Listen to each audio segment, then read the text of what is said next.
There's a wonderful scripture in Proverbs that's helped me a lot. And it says this, Proverbs 24, verse 16. It says, "The righteous person falls or fails 7 times and rises again." The perfect, the person that's close to God, the righteous person, the holy person, fails 7 times. That's a multiplicity of times, but he rises again. In other words, it's okay to fail. It's okay to have this fear of failure, but, we will rise again. Imagine if it said the stupid person or the idiot falls 7 times. Okay, it doesn't say that.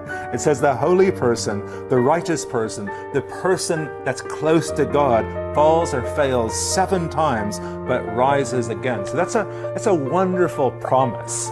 So maybe you've fallen down. Maybe you're not happy where you are in life. Maybe you have all of these regrets and say, oh yes, I deserve it. Look, I'm in this dead-end life. Nothing's working out for me.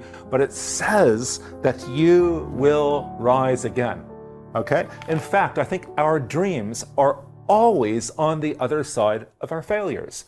When and if you fail, Jesus' right hand still wholly is adequate to save. Though the righteous man falls 7 times, the Lord will uphold him. There is no mistake you can make that puts you outside of the grace, the strength, and sufficiency of Jesus' right hand.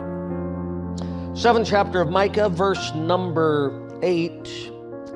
"Rejoice not against me, O mine enemy. When I fall, I shall arise. When I sit in darkness, the Lord shall be a light unto me."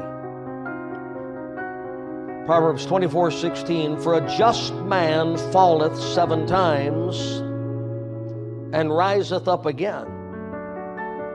But even a just man falleth 7 times." Not a wicked man, a just man. Not someone who's not trying, but someone who's giving it their all. This life is just more than I can handle properly.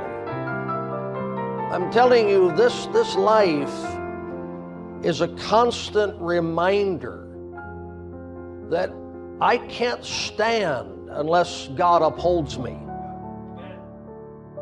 But the passages we read this morning, they don't have to do with not falling. They don't even have to do with falling. They have to do with what will become of you after you fall. What will become of me after I fall? It's not a question of will you fall.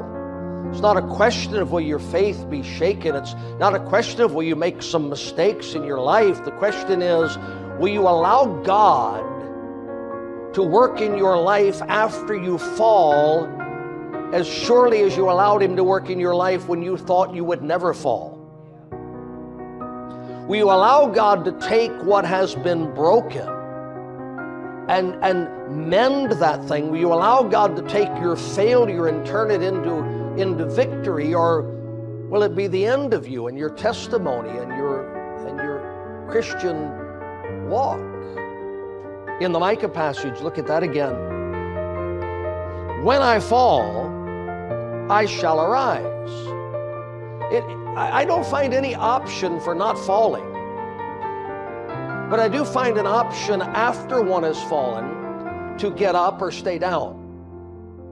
Micah says, "When I fall, I shall arise. When I sit in darkness, the Lord shall be a light unto me."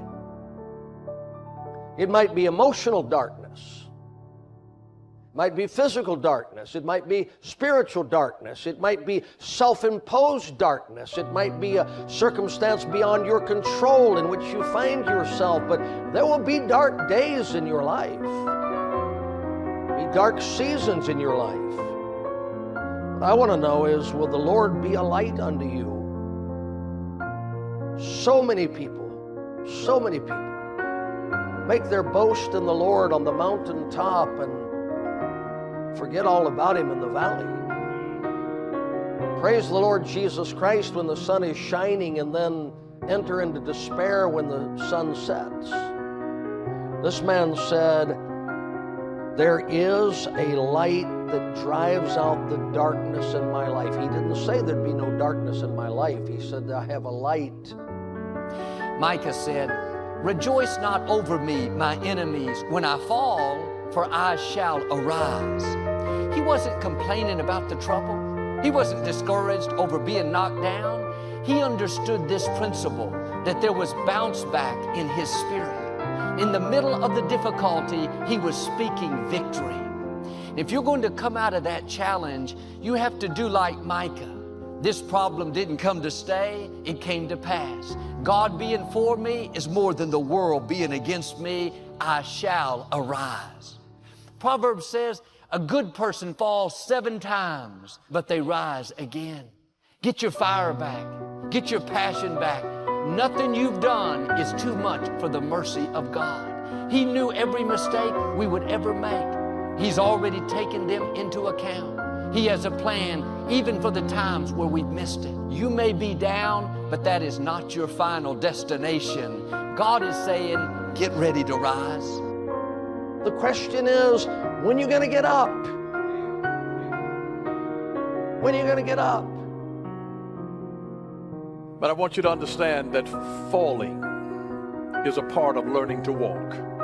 What child learns how to stand without falling? When a child first pulls themselves up on furniture, and when they are able to stand, the first thing that they do, they just start standing in this. It's a real unstable kind of a stance. They start almost like a weeble wobble, but they don't fall down. But they're sort of staggering, almost like a drunk person.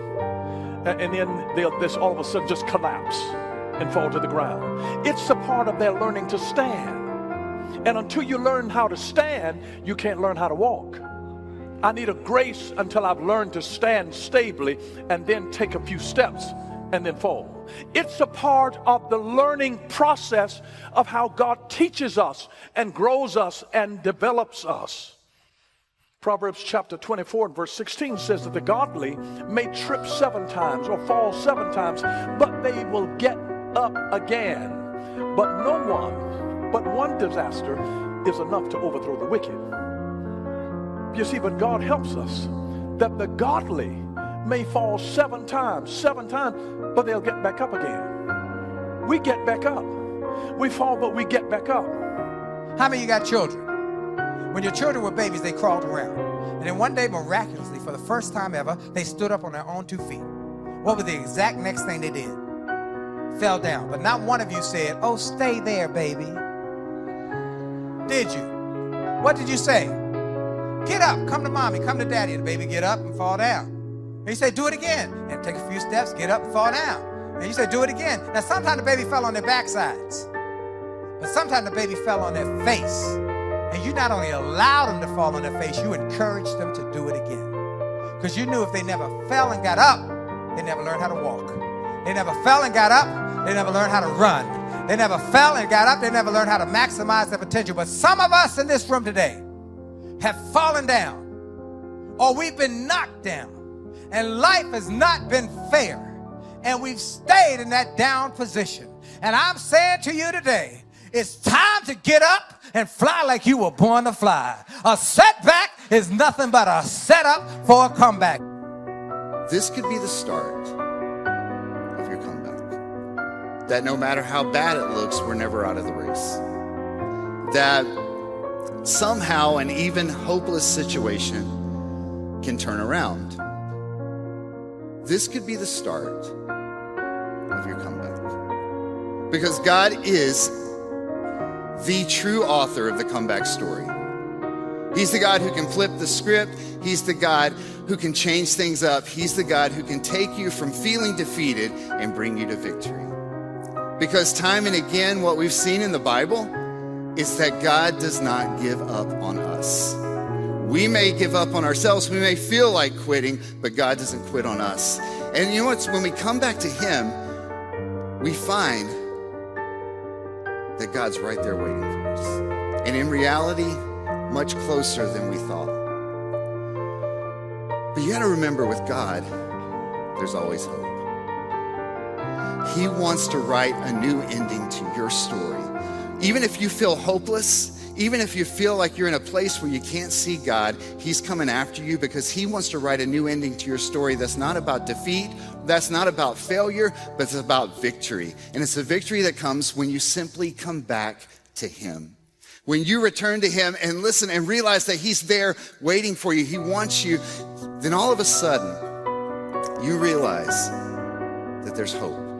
Because I'm telling you the truth, you are never too defeated, you're never too broken, you're never too lost, and you're never too far away to come back to Christ. And you're never too in that position where you're too deep to not be brought to a victorious ending. I don't know where you sit right now. I don't know what failure or what devastation. I don't know what has happened in your life that has created a sense of hopelessness, that's created a sense of fear. But what I do know is that we serve a God who can take your moment of deepest hopelessness, of deepest failure, of deepest disaster, and He can turn it into your greatest victory. He is the God of the comeback. Despite your failure, your comeback story could be right in front of you. And it could be huge. Could be huge.